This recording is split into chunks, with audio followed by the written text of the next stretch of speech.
علامہ محمد اقبال 9 نومبر 1877 کو سیالکوٹ میں پیدا ہوئے۔ والد کا نام شیخ نور محمد اور والدہ کا نام امام بی بی تھا۔ اقبال اپنی فکری علمی صلاحیتوں کی بنا پر غیر معمولی سوچ کے حامل تھے۔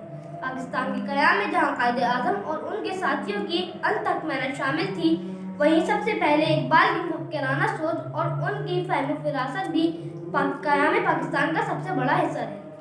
یوں تو اقبال کی شاعری اور ان کی مفکرانہ سوچ پر بہت بات ہوتی رہی ہے، لیکن آج میں بات کروں گا علامہ اقبال بحیثیت بچوں کے شاعر۔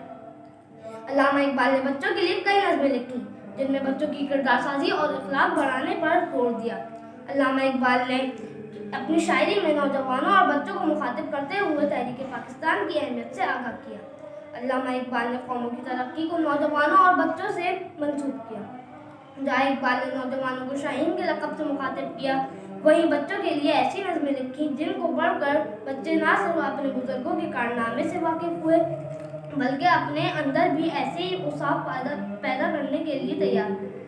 اقبال نے جہاں شعر لکھا کہ محبت مجھے ان جوانوں سے ہے ستاروں پہ جو ڈالتے ہیں کمر، وہیں اقبال نے نظم بچے کی دعا لکھ کر نہ صرف یہ دعا کی اہمیت سمجھائی بلکہ بچوں کو اللہ سے مضبوطی سے تعلق جوڑے رکھنے کی ترغیب دی۔ نظم ہمدردی میں جگنوں کے ذریعے ہمدردی اور بھلائی کا سبق دیا۔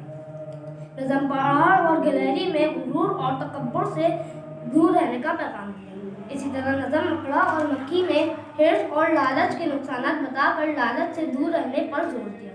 ہمیں چاہیے کہ ہم اقبال کی نظمیں پڑھیں اور ان میں بتائے گئے سبق کو ذہن نشین کر لیں، تاکہ بڑے ہو کر اچھے انسان کہلائیں اور صحیح معنوں میں اقبال کے شاہین ثابت ہوں۔ شکریہ۔